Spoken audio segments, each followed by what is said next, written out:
Ayos.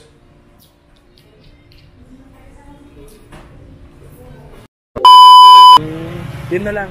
Mas malakas tama niyan eh. Mas malakas tama yung gamot na yan.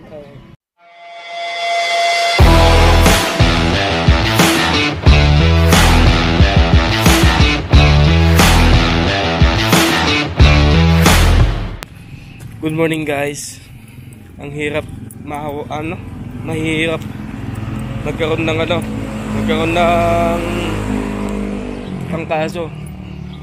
Kaya ito bibili tayo ng gamot. Ito. Alam niyo na, hindi ko na ipapakita yung brand. Bibili tayo ng gamot.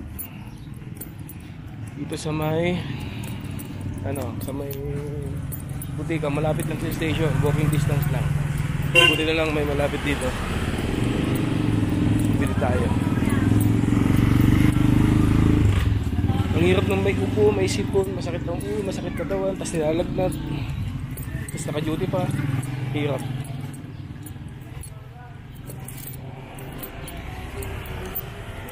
Nakakabili nga ng gamot. Dito. Good morning po ate. Hello. Pabili ng gamot ganyan. Sir, walang ganito. Ah, bakit? Kahapon po ganap ng ganito si Kuya. Ibang brand po. Eh, ganyan sana. Menthol flavor. Hindi po siya cherry. Pero ganun din. Yes po. Menthol nga lang po yun. Hindi po cherry. Sige nga. Menthol lang daw. Ganyan kasi yung gamot ko. O yan. Basta ganyan.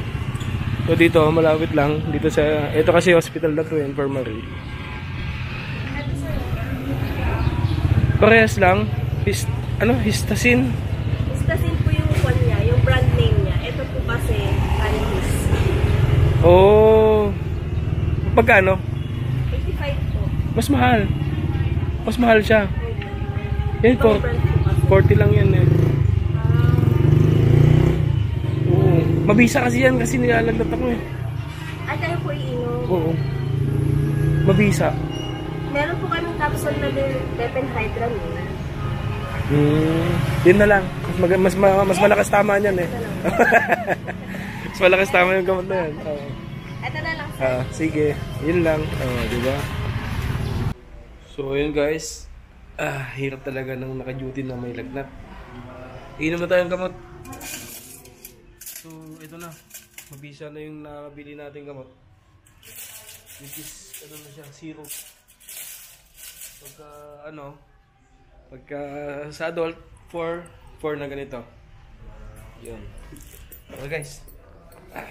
Sana gumaling na tayo para di maawaan yung anak ko.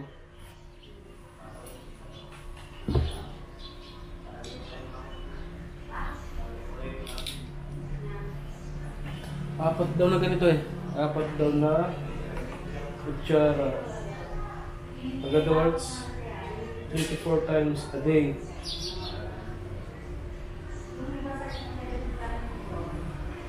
For aspects na good position.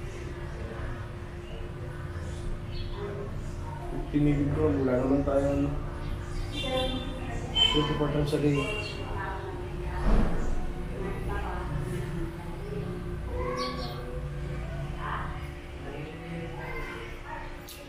Sana gumaling tayo.